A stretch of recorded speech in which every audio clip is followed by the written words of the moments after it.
रामायण के उत्तरार्ध में एक वक्त ऐसा भी आता है जब विष्णु अवतार श्री राम और स्वयं महादेव के बीच न चाहते हुए भी भयंकर युद्ध होता है। आखिर क्यों होता है यह युद्ध? बात उन दिनों की है जब श्री राम का अश्वमेध यज्ञ चल रहा था। श्री राम के अनुज शत्रुघ्न के नेतृत्व में असंख्य वीरों की सेना सारे प्रदेश को विजित करती जा रही थी।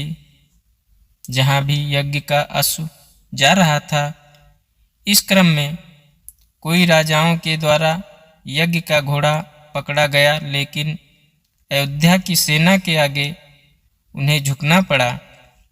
शत्रुघ्न के अलावा सेना में हनुमान, सुग्रीव और भरत पुत्र पुष्कर सहित कई महारथी उपस्थित थे, जिन्हें जीतना देवताओं के लिए भी संभव नहीं था। कई जगह भ्रमण करने के बाद यज्ञ का घोड़ा देवपुर पहुंचा, जहां राजा वीरमणि का राज्य था। राजा वीरमणि अति धर्मनिष्ठा तथा श्री राम एवं महादेव के अनन्य भक्त थे। उनके दो पुत्र रुक्मांगद और शुभांगद वीरों में श्रेष्ठ थे। राजा वीरमणि के भाई वीर सिंह भी एक महारथी थे। राजा वीरमणि ने भगवान रुद्र की तपस्या कर उन्हें प्रसन्न किया था और महादेव ने उन्हें उनकी और उनके पूरे राज्य की रक्षा का वरदान दिया था। महादेव के द्वारा रक्षित होने के कारण कोई भी उनके राज्य पर आक्रमण करने का साहस नहीं करता था। जब अश्व उनके राज्य में पहुंचा तो राजा वीरमणि के पुत्र रुक्मांगद ने उसे बंदी बना लिया और अयोध्या के साधारण सैनिकों से कहा, यज्ञ का घोड़ा उनके पास है, इसलिए वे जाकर शत्रुघ्न से कहें कि विधिवत युद्ध कर वो अपना अश्व छुड़ा लें।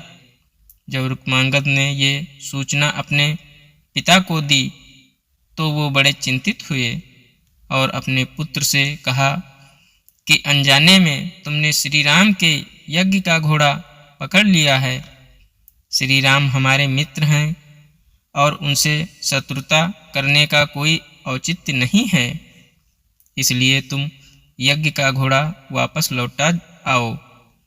इस पर रुक्मांगद ने कहा कि हे पिताश्री, मैंने तो उन्हें युद्ध की चुनौती भी दे दी है, अतः अब उन्हें बिना युद्ध के अश्व लौटाना हमारा और उनका दोनों का अपमान होगा।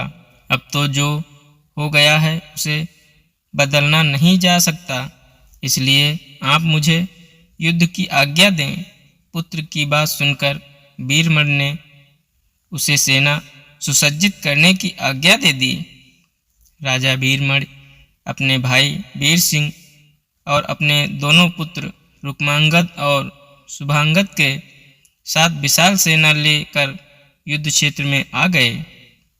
इधर जब शत्रुघ्न को सूचना मिली कि उनके यज्ञ का घोड़ा बंदी बना लिया गया है, तो वो बहुत क्रोधित हुए एवं अपनी पूरी सेना के साथ युद्ध के लिए युद्ध क्षेत्र में आ गए।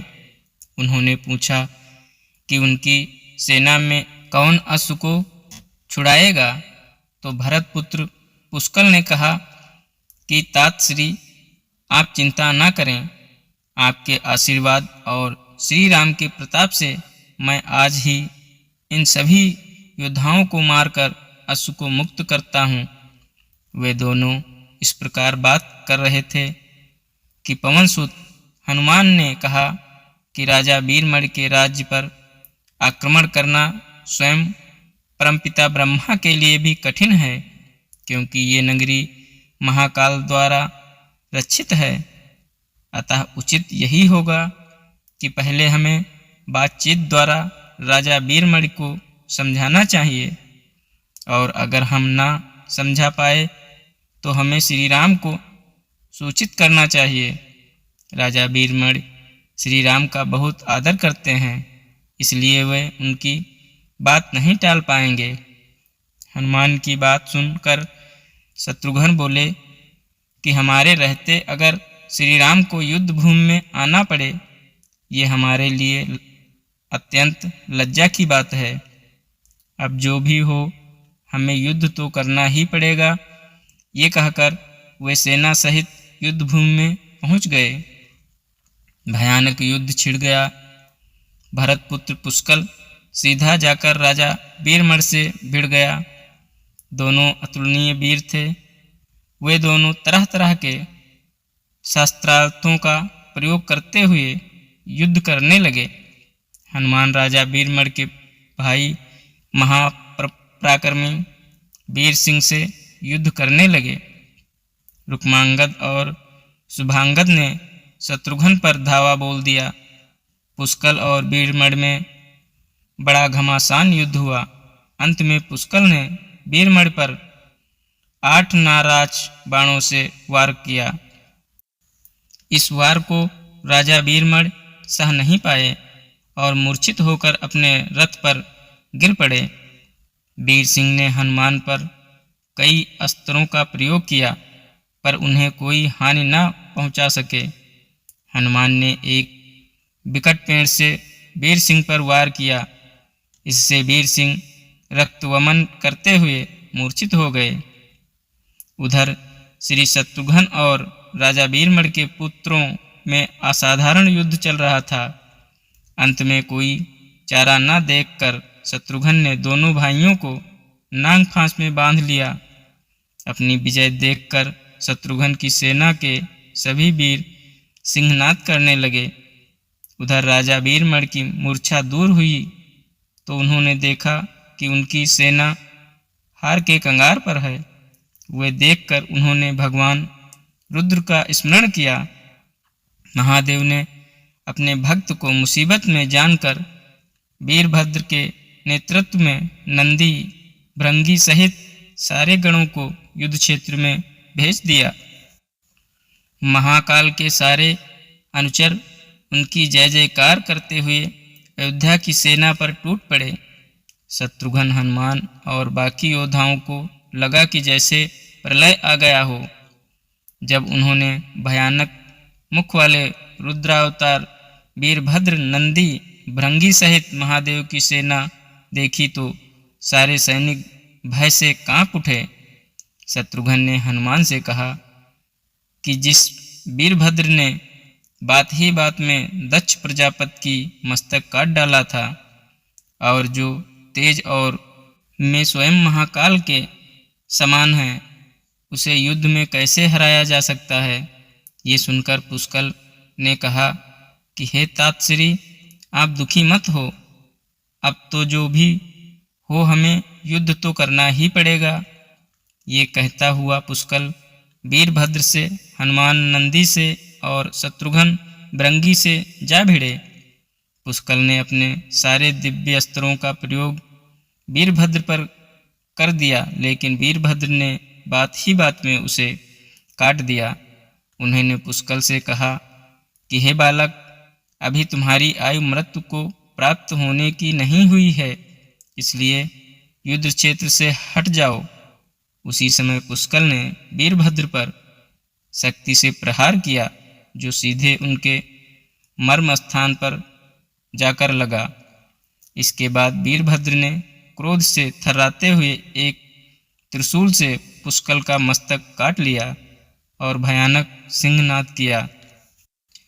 उधर भृंगी आदि गणों के शत्रुघ्न पर भयानक आक्रमण कर दिया। अंत में भृंगी ने महादेव के दिए पास से शत्रुघ्न को बांध दिया। हनुमान अपनी पूरी शक्ति से नंदी से युद्ध कर रहे थे। उन दोनों ने ऐसा युद्ध किया जैसा पहले किसी ने नहीं किया था। दोनों श्री राम के भक्त थे और महादेव के तेज से उत्पन्न हुए थे।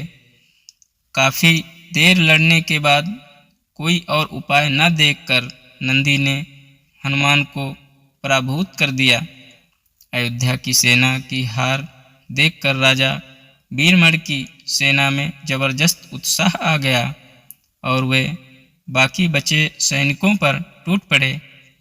ये देखकर हनुमान ने शत्रुघ्न से कहा कि मैंने आपसे पहले ही कहा था कि ये नगरी महाकाल द्वारा रक्षित है, लेकिन आपने मेरी बात नहीं मानी। अब इस संकट से बचाव का एक ही उपाय है कि हम सब श्री राम को याद करें। ऐसा सुनते ही सारे सैनिक शत्रुघ्न, सुग्रीव एवं हनुमान सहित श्री राम को याद करने लगे।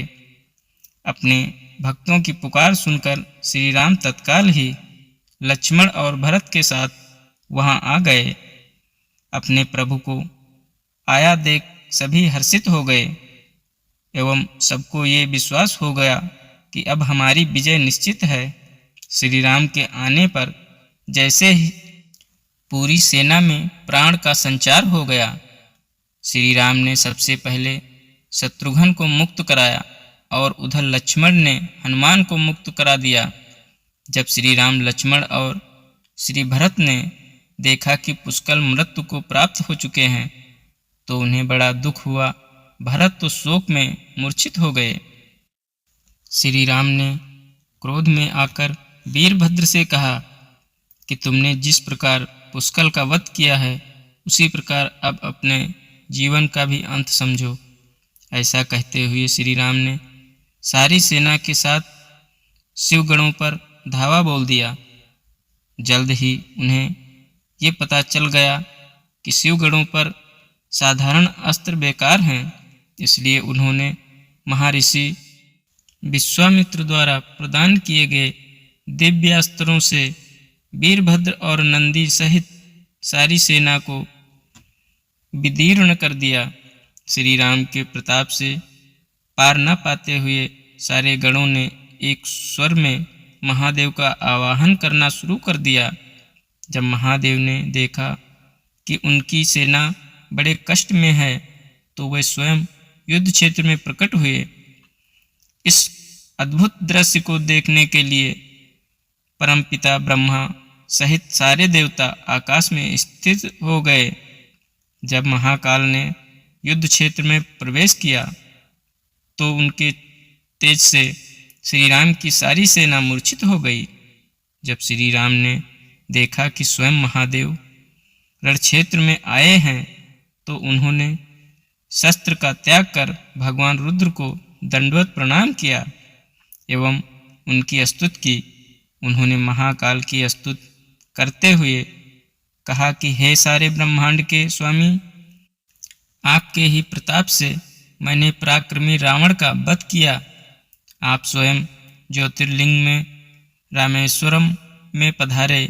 हमारा जो भी बल है वो भी आपके आशीर्वाद के फलस्वरूप ही है। ये जो अश्वमेध यज्ञ मैंने किया है वो भी आपकी ही इच्छा से हो रहा है, इसलिए हम पर कृपा करें और इस युद्ध का अंत करें। ये सुनकर भगवान रुद्र बोले कि हे राम, आप स्वयं विष्णु के दूसरे रूप हैं। मेरी आपसे युद्ध करने की कोई इच्छा नहीं है, फिर भी चूंकि मैंने अपने भक्त वीरमण को उसकी रक्षा का वरदान दिया है, इसलिए मैं इस युद्ध में पीछे नहीं हट सकता। अतः संकोच छोड़कर आप युद्ध करें। श्री राम ने इसे महाकाल की आज्ञा मानकर युद्ध करना शुरू कर दिया। दोनों में महान युद्ध छिड़ गया, जिसे देखने देवता लोग आकाश में स्थित हो गए। श्री राम ने अपने सारे दिव्य अस्त्रों का प्रयोग महाकाल पर कर दिया, पर उन्हें संतुष्ट नहीं कर सके। अंत में उन्होंने पशुपात अस्त्र से संधान किया और भगवान शिव से बोले कि हे प्रभु, आपने ही मुझे ये वरदान दिया है कि आपके द्वारा प्रदत्त इस अस्त्र से त्रिलोक में कोई पराजित हुए बिना नहीं रह सकता। इसलिए हे महादेव, आपकी ही आज्ञा और इच्छा से मैं इसका प्रयोग आप पर ही करता हूँ। ये कहते हुए श्री राम ने वो महान दिव्य अस्त्र भगवान शिव पर चला दिया। वो अस्त्र सीधा महादेव के हृदय स्थल में समा गया और भगवान रुद्र इससे संतुष्ट हो गए। उन्होंने प्रसन्नतापूर्वक श्री राम से कहा कि आपने युद्ध में मुझे संतुष्ट किया है, इसलिए जो इच्छा हो वर मांग लें। इस पर श्री राम ने कहा कि हे भगवान, यहाँ इस युद्ध क्षेत्र में भ्राता भरत के पुत्र पुष्कल के साथ असंख्य योद्धा वीरगति को प्राप्त हो गए हैं, उन्हें कृपया जीवन दान दीजिए। महादेव ने मुस्कुराते हुए तथास्तु कहा और पुष्कल समेत दोनों ओर के सारे योद्धाओं को जीवित कर दिया। इसके बाद उनकी आज्ञा से राजा वीरमल ने यज्ञ का घोड़ा श्री राम को लौटा दिया और अपना राज्य रुक्मांगद को सौंपकर वे भी शत्रुघ्न के साथ आगे चल दिए। धन्यवाद दोस्तों। जय जय श्री राम।